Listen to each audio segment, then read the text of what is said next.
It's time for Respect the Process, a short chat about commercial filmmaking. Here's your host, director Jordan Brady.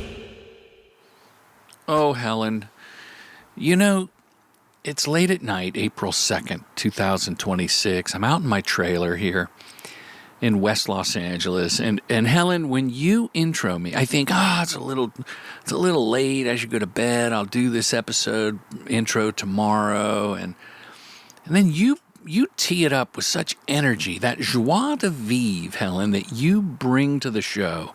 I think I speak for all the listeners, the filmmakers, the advertising creatives that listen, that you're the rudder to this show. So thank you. My guest is Jonathan Delgado, a filmmaker. He's been doing it as long as I have. We started back in the day when the agency model was flourishing. He an editor, me a director, and he directs, he produces.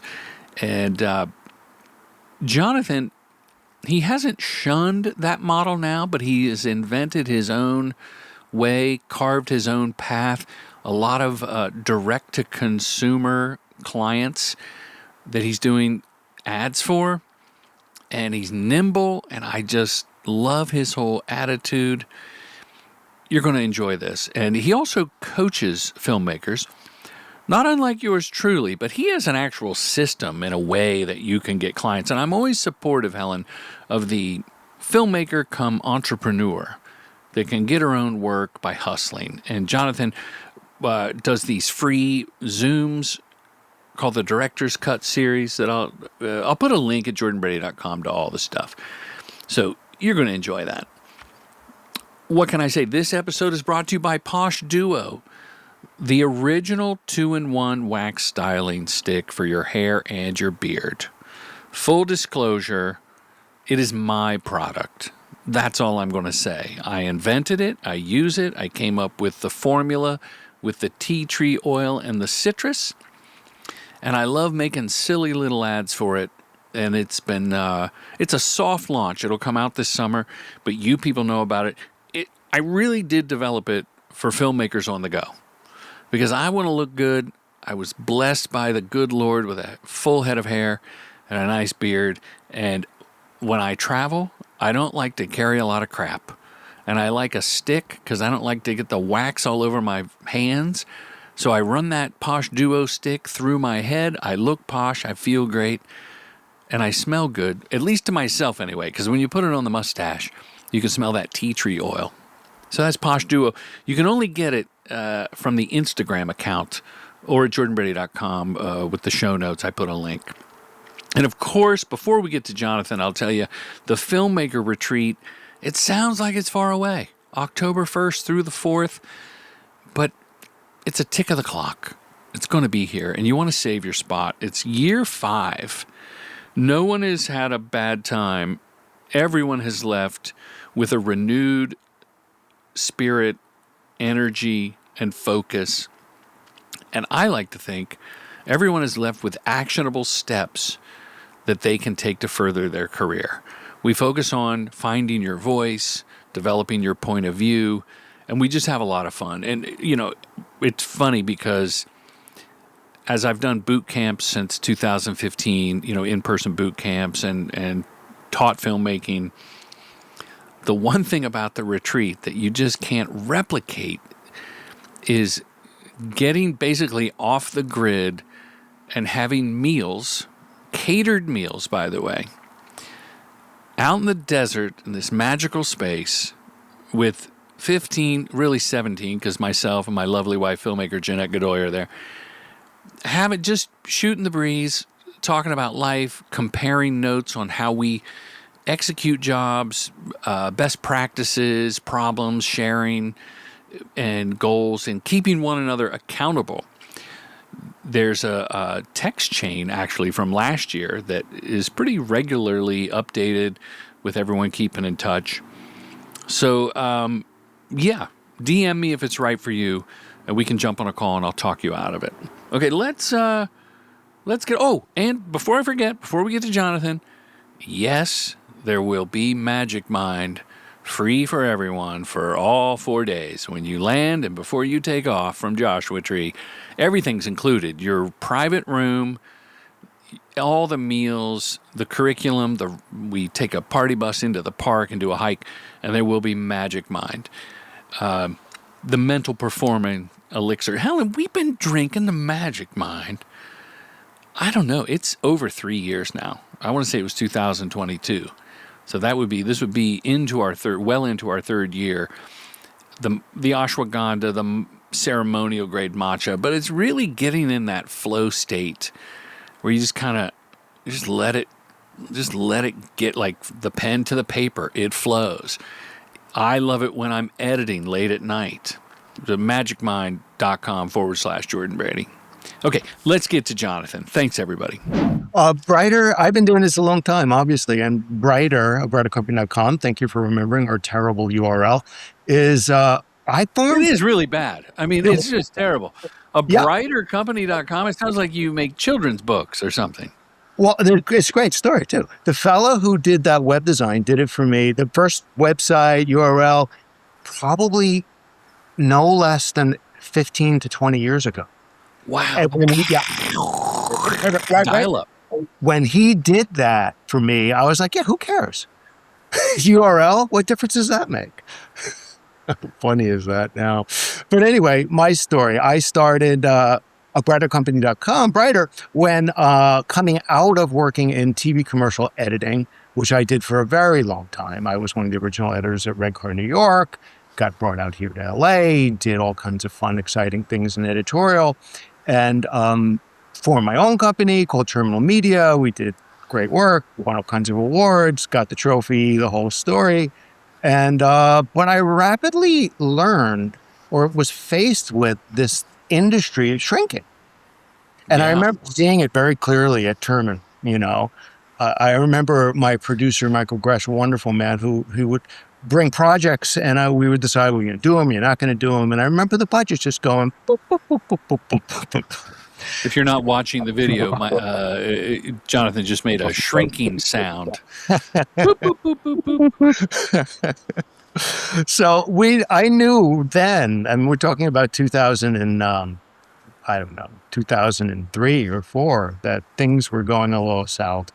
And what I learned and what I knew from my friends at agencies, the producers I work with, the creatives, was this really interesting friction that what the brands really needed and what the agencies were tasked with doing was produce content, not necessarily ads, but content. And they didn't call it content in 2003. Content didn't really come around until like the second decade of this millennium. Yeah.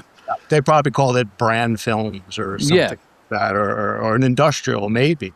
But they needed this stuff for this new interwebs thing. And they needed to produce it for a lot less money than the AICP sales reps and production companies wanted to do it for. And I leaned in. I wanted to direct. I was a little tired of sitting in the chair. I just wanted to get outside and get some sunshine on my face. And I did it. I just did it. I closed up Terminal Media, actually sold it to Crossroads Films, another respected podcast can say this stuff. People know who that is. Yeah, people know. Yeah. Sold that company to Crossroads and moved on, formed Brighter, and started producing this kind of lower budget, direct to consumer. That's what we call it now. Direct to client, I should say, not consumer, direct to client. Direct to, not direct to consumer. That's like... It is actually direct to consumer, what we do. Well, there are consumers, right? There are. Yeah, no, the work we do for the clients is almost exclusively direct to consumer. Oh, really? Oh, yeah. Almost. I mean, it's all direct stuff. I mean, in the old days, we would have a 1-800 number on the bottom of the screen scrolling. Now it's a URL. Some people do still have a... I've done spots. In fact, I have a spot next month that I'm shooting that will have an 800 number, and it's still a genius way to track the performance of the ad. Because there might be, I'm not even exaggerating, and you know this, Jonathan, 87 versions of the same commercial with just a little, like sometimes the version may be the same, but the placement and time of day and the network may be different. So they assign a different 800 number, So they can track, and maybe that's old school now with, metrics and AI and data and everything, but I digress. So I have a question. You sold Terminal Media to Crossroads. For the listener, what is the value of buying a production company? And I'm assuming you did both editing and production. No, that was purely a editing A post house. Post-production company, yeah. So why would they do that? For the contacts? They didn't get you. They did. That's what they buy. I mean, in what does any production company or editorial company really own, right? What do you own? You own a lease. The talent and the relationships. That's it. Yeah. They don't own the building. That's a lease. They don't really own, even in those days, the Avids. Those were actually leases too. Right. So, or it's a payment plan, and they're outdated by the time it's in a strange way. It's like a camera. The new one came out last week. You're still paying for the old one. Oh, yeah. I would do the they own the contract. That's what, for a period of time. And they wanted as a company to some other people because I knew the back end editorial foothold or in Los even Angeles. better That was put, the entire. They wanted to turn, if you look at it, editing company in LA. They had one. Was in the New way York to look City. at stuff. So this is great. So and how does that reflect under your business the Crossroads model banner today? that bought How does it your inform company? And you've We jump ahead from, let's say it's 2005. And we all and know you- editors make great directors. and now you because jump they ahead know what's 20 gonna be in the years. cut. Is it still the same? Time? Like production's a lost leader? No. Now I work primarily, actually, probably half of my time as a coach and consultant, helping other people make production, and half of my time producing content, and that's very intentional, and I love that. But in terms of the production part of my life, no. Now the production is the main meal, and the editorial has become the sidebar. But truthfully, and with a lane I work in, which is actually called it's called CTV, connected television, with and programmatic television, which is an amazing further jump from the 1-800 number you were talking about to them tracking what you're watching on TV, when you click, what you're watching when you click. In real time. In real time, yeah. And that's what we primarily do at Brighter now. Brighter is CTV and digital ads that connect and convert. Brands aren't built for video production. Contact us. I'm reading right off of your terrible URL, abrightercompany.com. It's not that bad. With our really terrible positioning state. It's actually a nice website. So, are you helping the brands run the ads? Are you connecting them, or do you make it like I make it and I hand it to people and I'm done? Even if I package the post, I see it through post, deliver it, they download it and give it to a media buyer, or the agency does that, or the client direct does it themselves. I'm starting to get into a few smaller clients who are like, someone said, would you handle our social media? And I'm like, yeah, I don't think I'm the person for that. I want to say yes, but I don't think I'm the person. So does a Brighter company handle that for your clients? Yeah. It's a great question. When we started Brighter, we did. My wife is actually a social media manager. I helped her launch that career. She was a wonderful writer. Did you meet on social media? No. Okay. But I helped her get there. And she is very, very good at it. So when we started Brighter, we had that superpower. We were taking on small clients, we were producing the content for them, and then we were distributing it socially through paid and organic marketing. But now I very quickly realized that doing paid placement, was not a business I wanted to be in. It was a very different mindset and a very different skill set. And even the people I was able to hire at the price points that the small brands were willing to pay, they wouldn't get the kind of results that the brand wanted. So I got out. But funny enough, my wife still manages a few accounts, organic accounts, and she does very well. Well, one of the reasons I ask is I see you on social media. I want to ask about coaching and things like that. But as far as the production and being able to adapt like you and I have to smaller budgets, And anyone listening at the agency that has a big budget or a brand that wants a client hire us directly, you can reach out to myself or Jonathan. We'll help you out. But I see these ads in my Instagram feed about, you don't just make the ad, run it for your clients and for a retainer, and you'll show them how your video launched their business into the stratosphere. And I just think, well, I'm a filmmaker. And by necessity, I've had to become a de facto producer entrepreneur because I've always run my own company. I was a director for hire signed with a company, but even then you're kind of producing your career even if you're signed as an editor to a shop or a director to a shop, right? So when I see these ads, I think, well, that's not. Why would I be good at both of those things? I'm not a dream crusher. If anyone listening wants to do it and go for it. But to me, it's like I'm really good at making the ad, the physical production, pretty smart in the editing room, and I'm great at taking an idea from the page to the stage. Mm-hmm. That's good. When it comes to selling tickets to the stage, not my bag. I'm really glad you brought this up because I got to be honest with you. Those ads that you're talking about, I was getting those too. And they really made me mad. They did. They made you mad? They made me mad. Going? They did. They made me mad. I would look at these ads and go, oh my gosh, that's insane. That's insane talk. And then the thing that really put me over the edge is when this wonderful guy, who I'm not going to name, who's also been on your podcast, called me up and said, Jonathan, have you seen this? Like, maybe we should do this. And I was like, okay, I'm going to meet you Thursday. We're going to get a beer and we're going to have a heart-to-heart, my friend.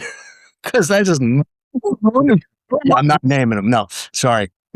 But anyway, it's what are his initials? I'm not, and it led me to start coaching. It really was the thing that led me to start helping people, because what I found through the years is through all the people I worked with for decades at agencies, there was really one guy named Stuart DiRosario. It was a wonderful. Say the name again? Stuart DiRosario, a wonderful agency.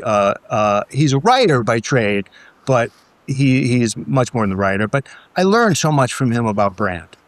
And I learned so much from him about positioning, about how to write, how to come up with strategy. And I never really considered how much I learned from him until I started thinking about coaching, and I started reading books, and I started listening to other coaches, and I'm like, oh, wow, that's crazy. That's the same work I was doing for so-and-so and so-and-so and so-and-so and so-and-so. That was the thinking underneath that script that I was working on. And that's what I do now. I take all that and try to help other people who are feeling very unempowered in this economy and in where we are in our industry right now, feeling very sad and very like, what do I do? And there are things you could do. There really are. And do you think that the epiphany when the mystery guest of my show called you about, should we expand our business into doing the media buying and whatnot, media management? Yeah, making heads for plumbers. You know what? There is a guy that's been on my podcast who I consider a dear friend and a great filmmaker. I'm guessing who it might be. Is it someone that's been on recently? He's very successful. He's a super smart guy. And I'm talking about Josh Baker from Wolf Bear Agency. No, not him. He's a great guy. And I think he's actually pulling it off. That's great. But he has a business acumen and a producer, director, head, creative side. So shout out. So he's good for that. So you and I are probably about the same age. I might be a little older. Yeah, I think so. And I have better hair, at least on top. Yeah. And so for me, it was in my mid-50s, early to mid-50s, when I thought, I really want to give back. I really want to teach as part of my life's journey.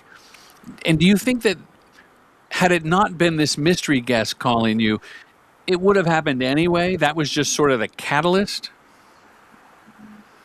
You can say no. That's a stupid theory, Jordan. Good question. I appreciate it as a real question. I mean, really, to think about that, like, probably not. Oh, interesting. Like you, I'm an entrepreneur. I mean, I hated working for people. I mean, I formed my first company pretty early on, and I like working for myself. So ways, I mean, some people call it coaching, other people might call it consulting. Someone else might call it a fractional this, that, or the other. So is fractional new? That's a new one, right? In the last 5 years? I like it too. Fractional CMO is the one I get. Yeah. But now I see fractional chief marketing officer. Yeah, fractional EP. There's a coach that uses that one. I saw that one. That's great. So how do you market yourself as a coach / mentor, fractional mentor? Fractional mentor is good. You can run with that one, because I don't see those services on abrightercompany.com here. No, I keep it completely separately. Yeah. I'm not trying to get rich on the coaching. That's not the idea. So how do I market it? I mean, I really market it just by talking. Word of mouth? Well, no, over social media, I do try to get together and have free group webinars all the time, and I like to invite. I did one of yours. It was really nice. With Sahir. Sahir was there, and I think there were some other people who you knew maybe. I don't remember. I think Charles. You had a good turnout. Yeah, we do great on those. I mean, truthfully, I put those notices up on all the, community sites, and there's always a great turnout. People need a little confidence, and they need a little direction. And those are free. Of course, yes. I mean, that's the idea. I don't know when this will come out, probably in the next few weeks to a month. I mean, sometimes it's 3 months, depends on work and whatnot. But if you have a link, I will put it with the podcast for listeners to tune in, because it's free. It's on Zoom. You have great guests. You have great conversation, and you're dropping knowledge nuggets.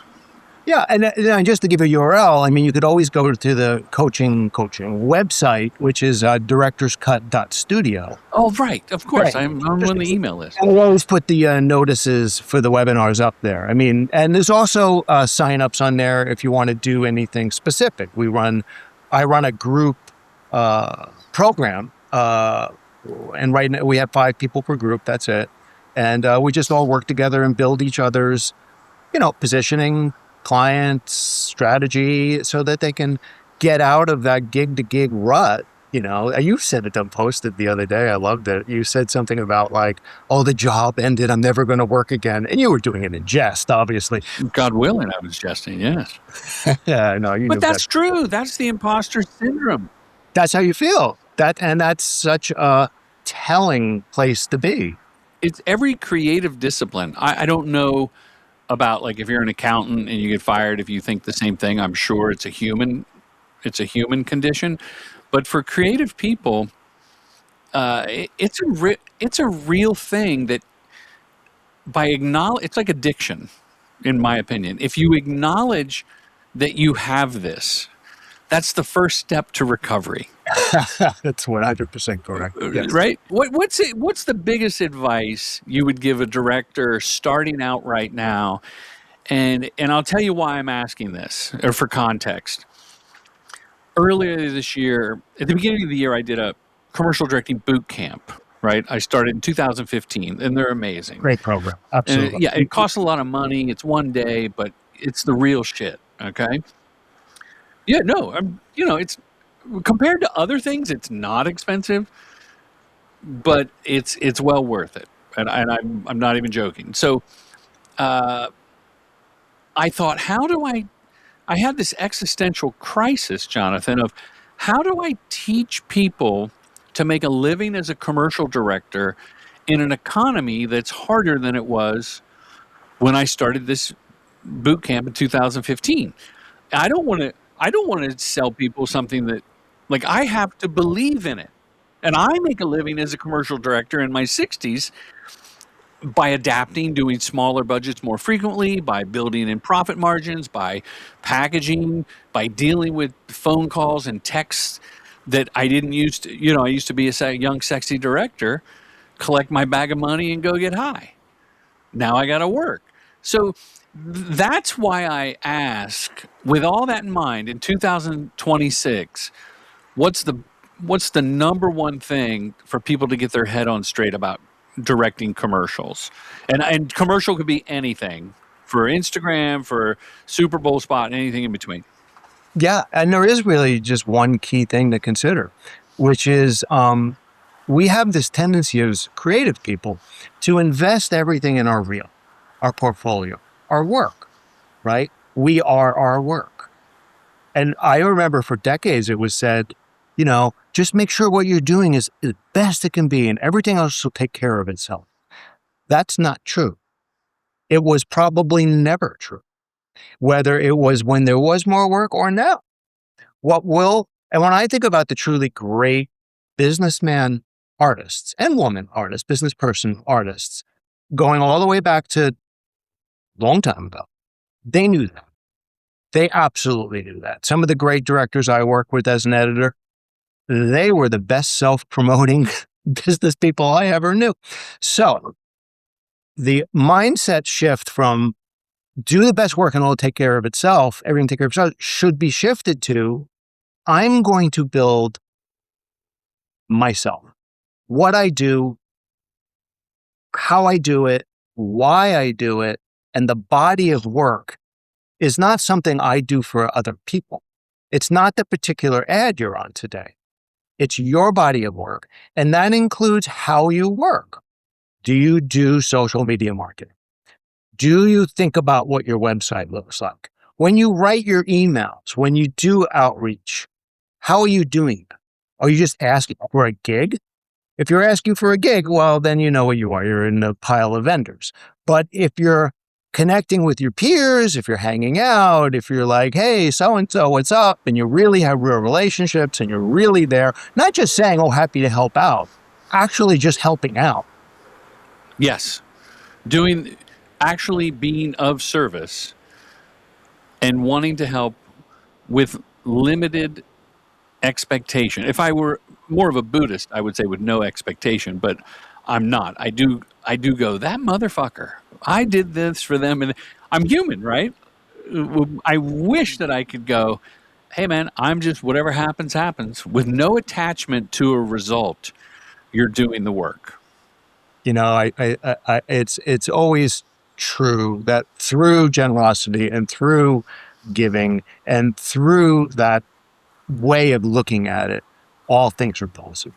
And that's both internally and externally. I think your own happiness and satisfaction and feeling of place in the world will be much better. And through that feeling, through that generosity, through that, it's confidence, really. It's confidence. It's, that with or without you energy, like you're fine. I'm fine.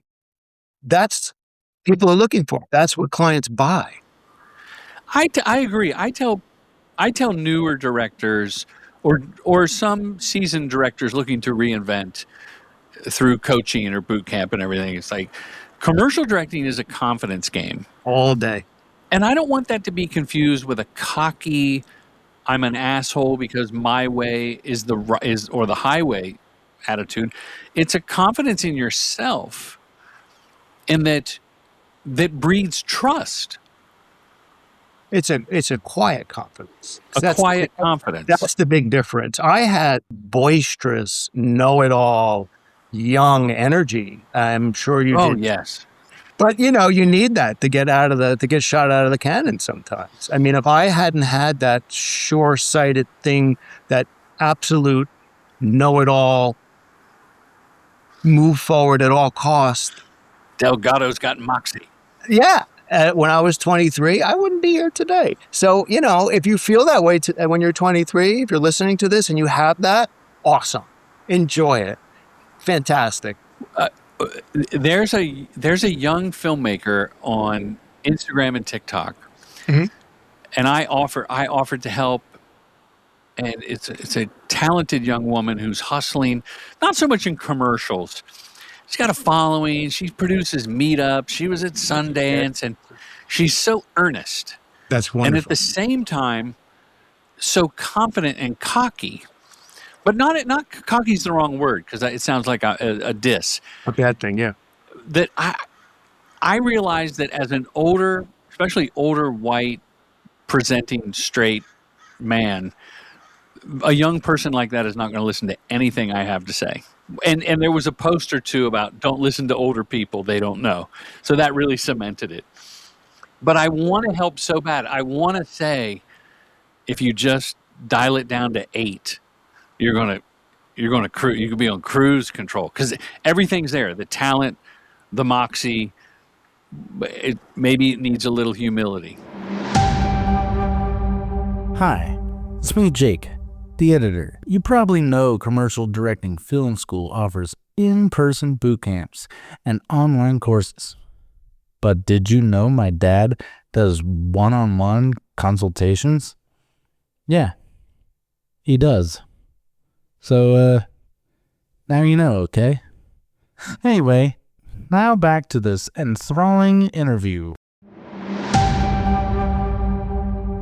I mean, at any given time right now, I try to limit how many people I'm doing one-on-one coaching with to below 5, but it's been pretty consistently around that number. And at any given, yeah, I mean, it's funny. It's not, I actually like group better than individuals, just because I can help more people, make it a lower cost. But anyway, that's not my point. My point is that, there's always a younger, or not always even younger. I mean, actually, I have someone in my mind who's not younger, who really want to help themselves, but really don't like the medicine. And that's quite normal, but they're there to have it. They've come to the meeting, and you might say to them, such and such, like you're saying, you might say to them, well, here are some shifts you could make. And you really want them to make the shift. Like, you really do. You really care. I have one student right now who I'm like, I keep appealing to him, please fix your website. Please listen to nothing I say, but fix your stupid website for me, will you? The generation Give me the of creatives log that on we're to working WordPress. in, I don't do mean it by for you. their age, by our generation, this time period in time. Someone goes, oh, I just found their site. Oh, I just saw a spot they did for Skittles. Oh, if you reference something, someone on the Zoom has pulled it up and they put a meme in the chat. Like, it's just, everybody's firing on all cylinders. That says to me that a website is important. Is that the premier showcase for your reel, your own URL, or is it Vimeo? Is it email newsletter? Like, what do you recommend? I think it's entirely up to you. I mean, ultimately, That's not a good answer, Jonathan. That's your website, I'm messing with you. your website or your Vimeo or wherever depository of your portfolio and reel, wherever that is, it sits unnoticed. There's not like someone searching the web for you. It just doesn't work that way. Yeah. It's up to you to create some noise, to create some authority, to build.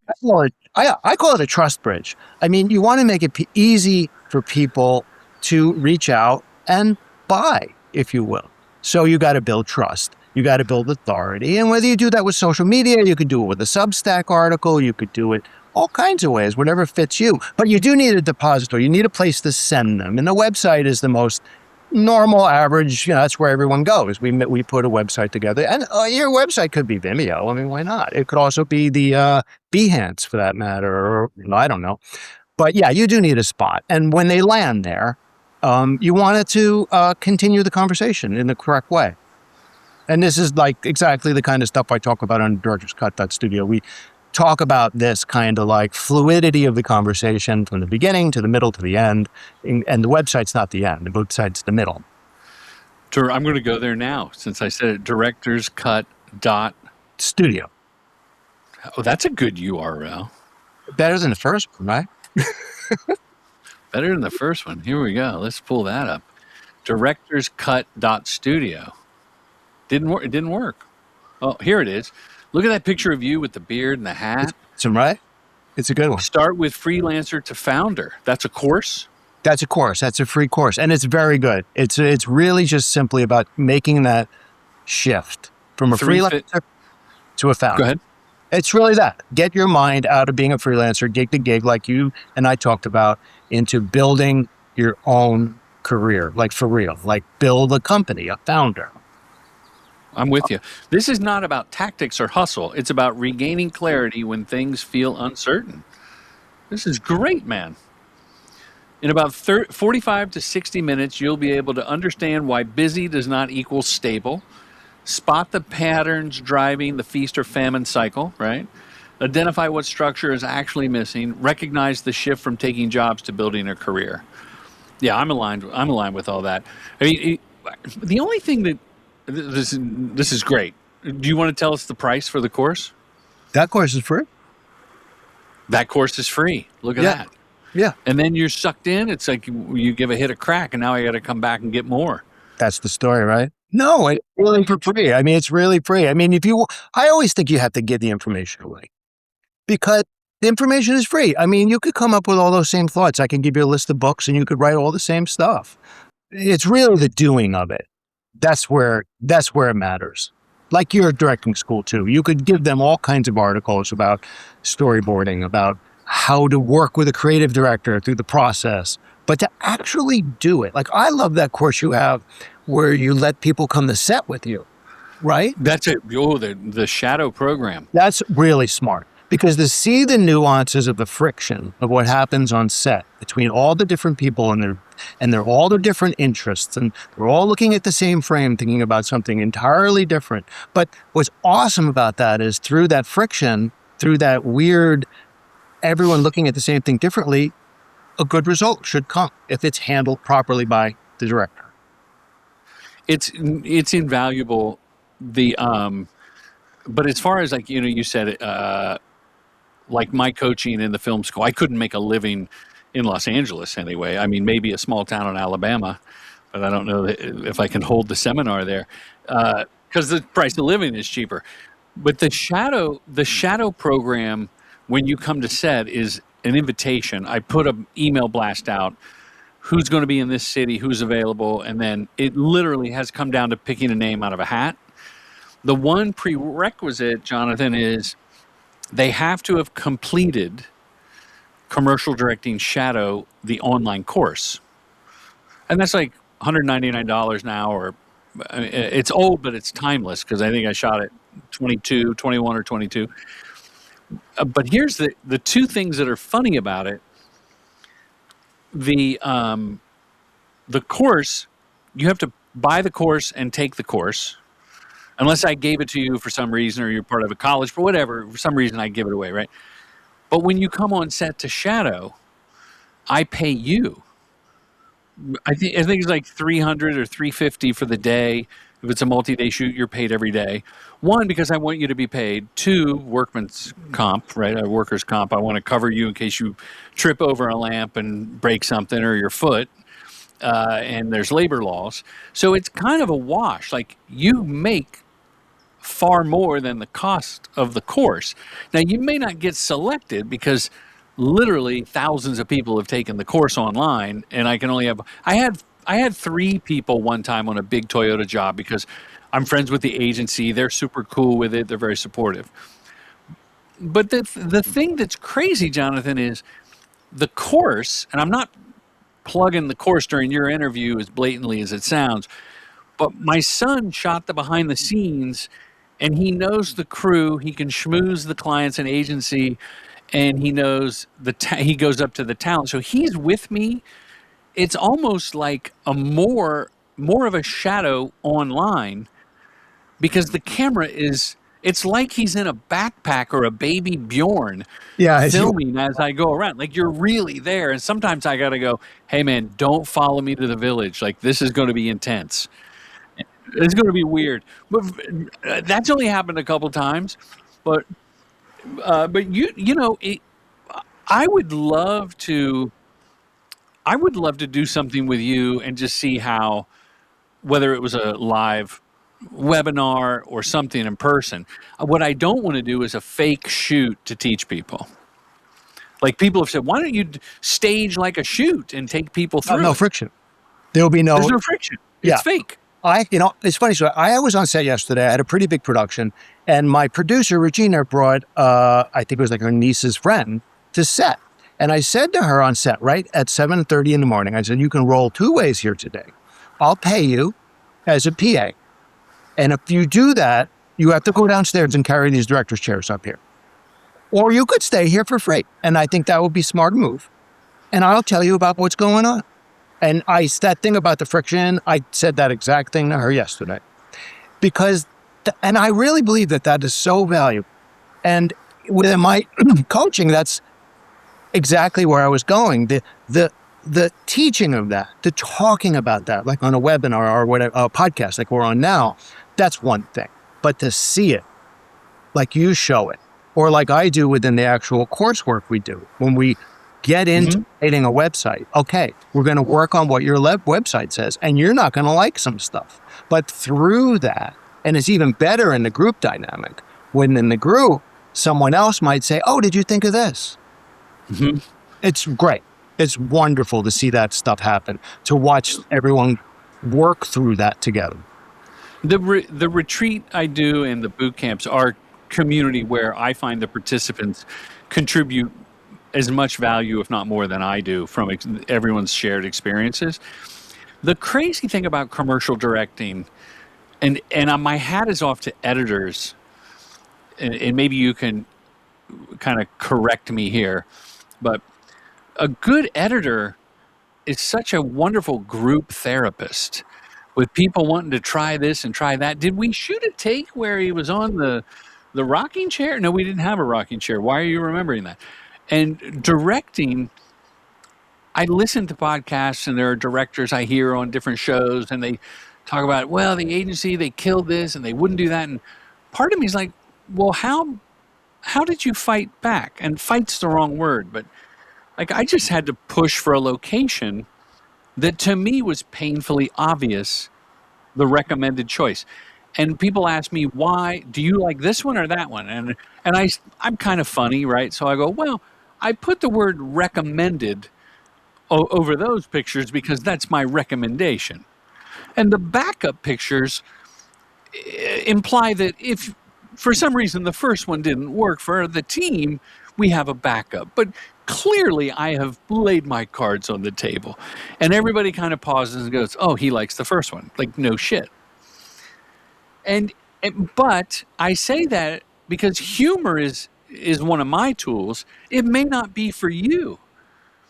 I sent this ridiculous reference image to an agency producer today saying, hey, will you ask the team if they like A, B, or C? And C was like just it was an AI hallucination that was just like, how can I not share this? And it's email, and the response was, what are we supposed to be looking at in the third picture? And I was like, oh, my bad. It was a joke. I didn't set it up as a joke. So that can backfire. So it's really finding your voice, obviously in terms of filmmaking, but in the editor's chair or the director's chair, finding your voice that's commanding trust and respect for the position. Like, just because you're the director, if people are going to walk all over you, mediocrity sets in. Everything gets watered down. This episode is brought to you by a new sponsor, Posh Duo, the original 2-in-1 hair and beard styling stick. I use it. It's made for filmmakers, handcrafted with beeswax, tea tree oil, a fresh hint of citrus, and a single Viking tear. Listeners of this show respect the process, get free shipping, and it comes in discreet packaging. There's a link in the show notes. Get the posh look. Group therapist, editor come group therapist, director analogy. Thoughts? I mean, it's something I've heard for decades, and there's certainly something to it. Many different editors approach that in many different ways. And I've known, of course, hundreds and hundreds of editors in my life, and there's no one way to do it. But there's one commonality in the edit room, which distinguishes the editor from everybody else in the room, which ultimately focuses this idea. You're driving the boat.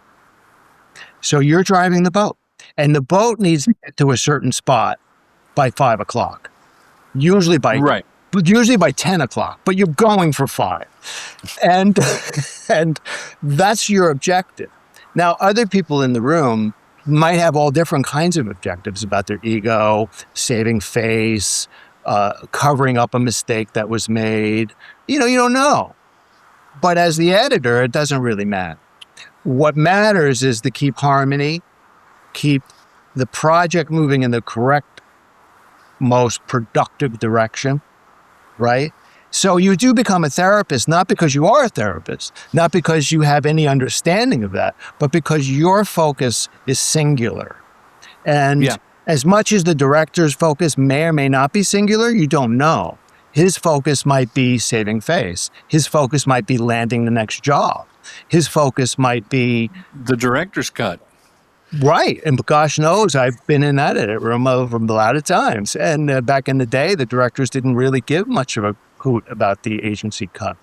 But that was later regardless. But that's what the editor therapy is about. I think it's focus. It's a singular mission, and it's about driving a boat.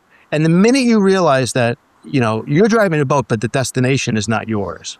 So that's a good analogy. Yeah. And you have to channel in everyone else's direction or you're not getting anywhere. So, that's my way of thinking about that. I say in my programs, the commercial director is the doula, the midwife. Like you're going to deliver. I don't know who I stole it from, but I claim it as my own. You're the midwife who the client and the agency are pregnant. They have this baby, and this baby's going to be born. And the editor is the nanny. Like you're going to swaddle it and clean the placenta off, and then you're going to hand it to this editor who may or may not, you may not see the child again. And you know what I love about that? Having had a doula in my life, the single most wonderful thing I think the doula did for me when I had a little tiny newborn baby was say, it's going to be all right. Yeah. Everything's going to be okay. I've done this 1,000 times. I do this every Wednesday. We're good. Don't worry. Just let the baby be. Jonathan, we coming to a close here. This has been a great conversation. It kind of flew by. Yeah, right. But I didn't ask you about any particular projects. And I watched a bunch of stuff like spotpet.com. Spotpet.com. That's a good one. Cheapo Air. They're all good. They're on your .coms. And these, and then you say, we're proud of social too. And you got a MailChimp and a Freshpet. Yeah. Listeners, if you click on Jonathan's name on iTunes or Spotify or whatever, jordanbrady.com, my website's like a Bedouin bazaar, by the way. It's a mess. But TrueGent.tv, my company site's really good, and they're all thematic. I'm going to put a link where if you click on Jonathan's name, it's going to take you to the director's cut.studio, so you can get in touch and do the free thing and then learn to join a group. Thank you. But then it'll say abrightercompany.com, and you click on that, it'll show you some of the work, the Joybird, the GoProf, and all that stuff. My question is, with your business model in production, I see Crystal Brammer, your EP and strategy. Is that your lovely wife? Yes, indeed. That's her. Oh my God. I didn't think so because she's half your age. I'm kidding. But my question is, do you have traditional reps? Because I'm thinking that Freshpet and GoPuff found you directly. Oh, wow. Yeah, that's a great, we could do a whole nother podcast about brand direct. That's a whole podcast, to be honest with you. This episode is brought to you by a new sponsor, Posh Duo, the original 2-in-1 hair and beard styling stick. I use it. It's made for filmmakers, handcrafted with beeswax, tea tree oil, a fresh hint of citrus, and a single Viking tear. Listeners of this show, Respect the Process, get free shipping, and it comes in discreet packaging. There's a link in the show notes. Get the posh look. I don't play in that sandbox. I actually kind of almost refuse to. If someone asks me to triple bid, I tell them thank you, but no thank you. My life's too short. I did that, and I don't want to do it anymore. I'll do it if it's really great. You know, if the sales rep is a friend and he tells me on the side that we have a pretty good chance. But no. The budget's good. The scripts are good. I don't even care about that. I care whether we're going to get the job, because I don't want to put in 4 days of work and $5,000 of my money for a designer or this, that, or the other to get it on par with the other directors who are going to do it, to not get it. And it's more the time than the money, to be honest with you. But no, we absolutely do not have a sales rep. I do not want sales reps. I do all of my own marketing. I do all of my own outreach. And it is really boots on the ground strategy of using LinkedIn, working contacts, cold email, warm email more than cold email. And that's how we find work. Wow, that's great. And the cold emails, that's another podcast topic, but LinkedIn more than Instagram. TikTok, no one's hiring us. Instagram is where we share with our crew and the actors and everybody, Patsy, everyone on the back, which I love. I love sharing the work on Instagram. But LinkedIn's really come into its own as far as it's professional, it's fun, and people know that you want to work together. It's implied by being on LinkedIn. If you're reaching out or even commenting on a post, I go with that strategy that you described earlier. I don't think I've ever said, "Hey, would love to work with you. Here's my once or twice in the beginning of LinkedIn." But people know, and if they like your shit, they're going to check out your Vimeo, your website, or whatever, despite the URL. My motto about social media marketing that I teach is make friends and try to help. That's it. That's a good tattoo. That's great on a coffee mug. I could put that over my heart, right? Yes. Jonathan, the show is called Respect the Process, and you've been a wonderful addition to our litany of great guests. Everyone answers this question before we say goodbye. Jonathan, what does respect the process mean to you? I'm going to show my age. I'll never forget Tony Kaye. Tony Kaye, great director. At the front of the AICP meeting, he was giving the keynote speech before the award was to be given to him. and he got up in front at the theater at the Museum of Modern Art, and he just held up a piece of paper, and it said trust. And he just stood there like a Tony Kaye would and held up the word trust, because trust is everything. And respect the process is about trust. So there is trust necessary to respect the process. I love that you call it respect the process. It's a lot of truth in that. And just like the doula, it'll be okay. Which wouldn't be a bad name for a modern podcast. It's interesting.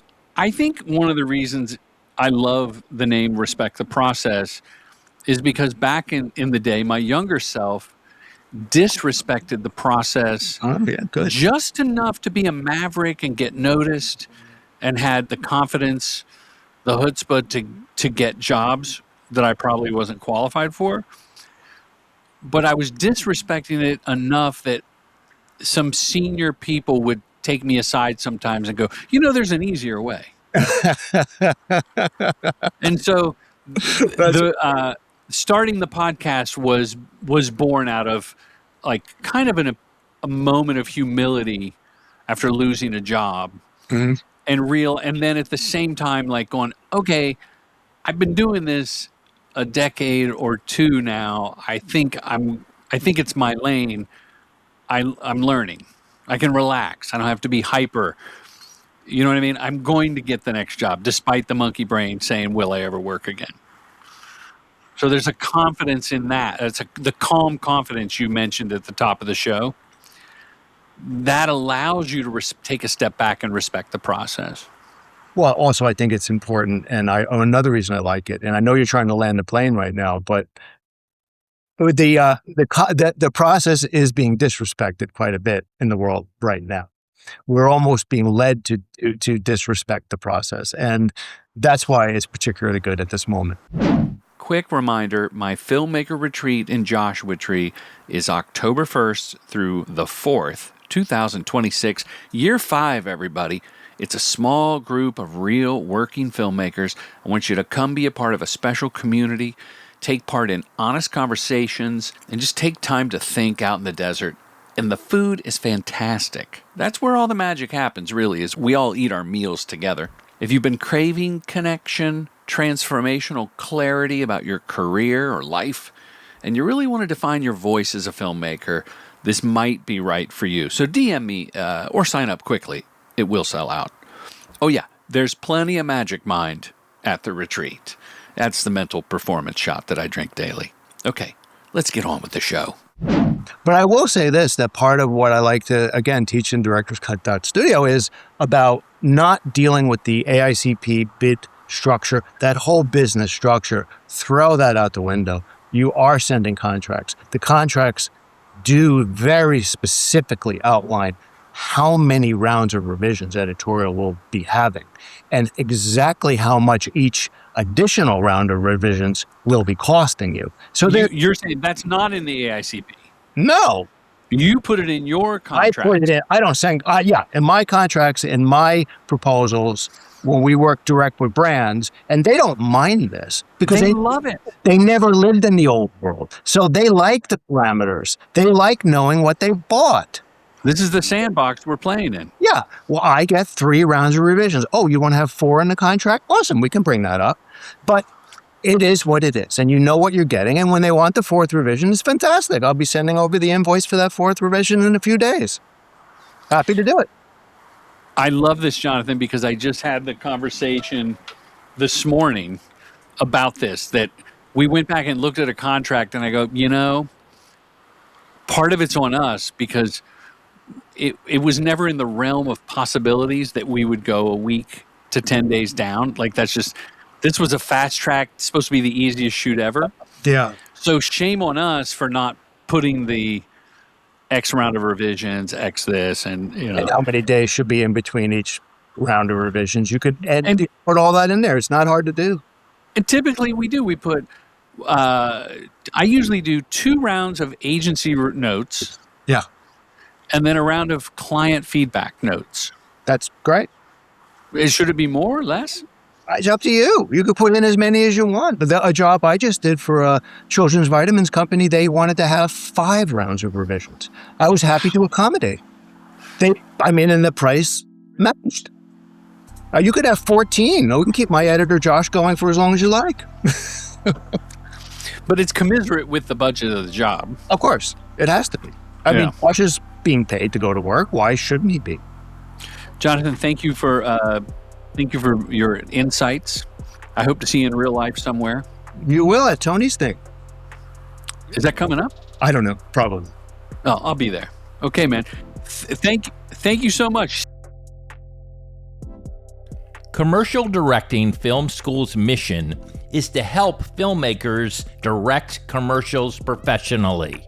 With online courses and in-person boot camps, we demystify the process to get you to the next level, all taught by your accessible mentor, filmmaker Jordan Brady. True Gentleman Industries. We make commercials.